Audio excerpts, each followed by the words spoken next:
இனி விரைவுச் செய்திகளை பார்க்கலாம். கேரள மாநிலம் வெந்துருதி பகுதியில் கடலில் தத்தளித்துக் கொண்டிருந்த இளைஞரை கடற்படையினர் பாதுகாப்பாக மீட்டுள்ளனர். கடற்படையின் ரோந்து பணியின் போது வெந்துருகி பாலத்தின் மீது இருந்த இளைஞர் ஒருவர் குதிப்பதை அதிகாரிகள் கண்டுள்ளனர். உடனடியாக அந்த இளைஞரை மீட்டு முதலுதவி சிகிச்சை அளிக்கப்பட்டது. விசாரணையில் அவர் நேபாளத்தைச் சேர்ந்த 33 வயதான தங்க பகதூர் புஜேல் என்பது தெரியவந்துள்ளது. அவர் எதற்காக கடலில் குதித்தார் என்ற விவரம் தெரியாத நிலையில் சம்பவம் குறித்து போலீசாருக்கு தகவல் தெரிவிக்கப்பட்டதாக கடற்படை தரப்பில் கூறப்பட்டுள்ளது. டாடா சன்ஸ் நிறுவனத்தின் தலைவராக தமிழரான என் சந்திரசேகருக்கு மேலும் 5 ஆண்டுகள் பதவி நீட்டிப்பு வழங்கப்பட்டுள்ளது. டாடா நிறுவனத்தின் தாய் நிறுவனமான டாடா சன்ஸ் குழும தலைவரின் பணிக்கால நீட்டிப்பு குறித்த கூட்டம் தலைமை அலுவலகமான பாம்பே ஹவுஸில் நடைபெற்றது. இதில் டாடா டிரஸ்டின் தலைவர் ரத்தன் டாடா கலந்து கொண்டார்.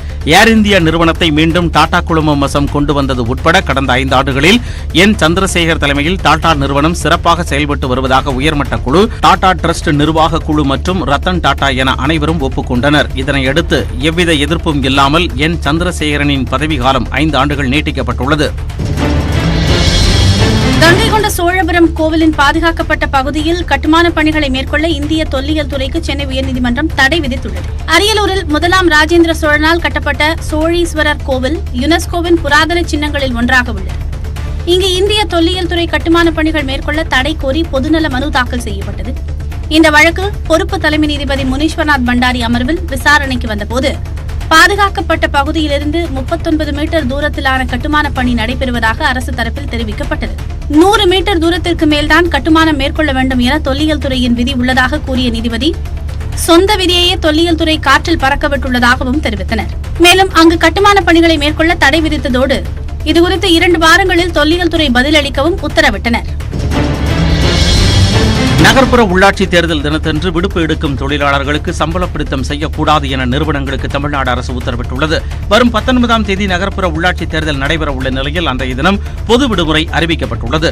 இந்நிலையில் வாக்குப்பதிவு நாளன்று வாக்குரிமை உள்ள அனைவருக்கும் விடுமுறை அளிக்கப்பட வேண்டும் என தமிழ்நாடு அரசு உத்தரவிட்டுள்ளது. அந்த விடுப்புக்கு சம்பள பிடித்தமோ சம்பள குறைப்போ செய்யக்கூடாது எனவும் அறிவுறுத்தப்பட்டுள்ளது. உத்தரவுகளை மீறும் நிறுவனங்கள், தொழிற்சாலைகள் மீது நடவடிக்கை எடுக்கப்படும் என்றும் தமிழ்நாடு அரசு எச்சரிக்கை விடுத்துள்ளது. திருப்பூர் மாவட்டம் அவிநாசி அருகே எந்தெந்த சான்றிதழ் பெற கிராம நிர்வாக அலுவலருக்கு எவ்வளவு லஞ்சம் கொடுக்க வேண்டும் என வைக்கப்பட்ட விலைப்பட்டியல் பேனரால் பரபரப்பு ஏற்பட்டது. செம்பியநல்லூர் கிராமத்தில் உள்ள கிராம நிர்வாக அலுவலகம் எதிரே இருக்கும் முள்ளுச்செடியில் விலைப்பட்டியல் என குறிப்பிட்டு இந்த பேனர் வைக்கப்பட்டிருந்தது.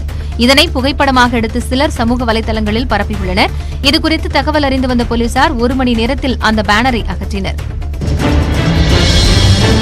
கடலூர் மாவட்டம் சித்தேரி அருகே பள்ளி மாணவர்களை ஏற்றிச் செல்ல மறுத்த அரசு பேருந்தை நிறுத்தி ஓட்டுநர் மற்றும் நடத்துனரிடம் பெற்றோர் வாக்குவாதத்தில் ஈடுபட்டனர். சித்தேரியை சேர்ந்த மாணவர்கள் அருகில் உள்ள கள்ளக்குறிச்சி மாவட்டம் நயினார்பாளையத்தில் உள்ள அரசு பள்ளியில் பயின்று வருகின்றனர். நேற்று மாலை பள்ளி முடித்து பேருந்திற்காக அவர்கள் காத்திருந்த நிலையில் மாணவர்களை ஏற்றாமல் பேருந்து சென்றுள்ளது. இதுகுறித்து பெற்றோரிடம் மாணவர்கள் கூறியதால் பேருந்தை சிறைபிடித்து ஓட்டுநர் நடத்துனரிடம் வாக்குவாதம் செய்தனர். இந்த வீடியோ சமூக வலைதளத்தில் வெளியானது. ஆசிரியர்தான் மாணவர்களை பேருந்தில் ஏற்ற வேண்டாம் என்று ஓட்டுநர் கூறும் காட்சி அதில் இடம்பெற்றிருப்பது அதிர்ச்சியை ஏற்படுத்தி உள்ளது.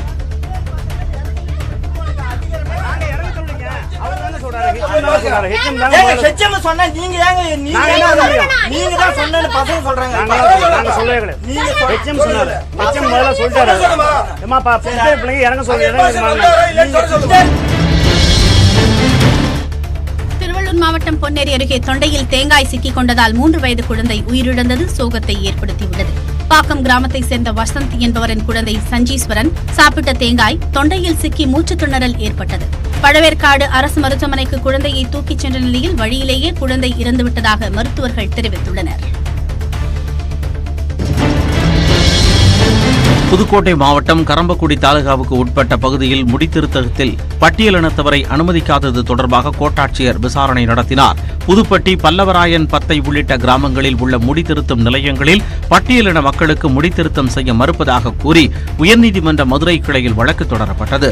இதுகுறித்து விளக்கம் அளிக்குமாறு மாவட்ட ஆட்சியருக்கு உயர்நீதிமன்ற மதுரை கிளை உத்தரவிட்டிருந்தது. இந்நிலையில் இந்த விவகாரம் தொடர்பாக புதுக்கோட்டை வருவாய் கோட்டாட்சியர் அபிநயா நேரில் விசாரணை நடத்தினார். இதன்படி புதுப்பட்டி, பல்லவராயன்பத்தை பகுதியைச் சேர்ந்த 8 பேர் முடித்திருத்தக உரிமையாளர்கள் ரங்கசாமி, கணேசன், கோவிந்தன் ஆகிய 3 மற்றும் சலவை தொழிலாளி செல்வராஜ் ஆகியோரிடம் விசாரணை நடத்தினார்.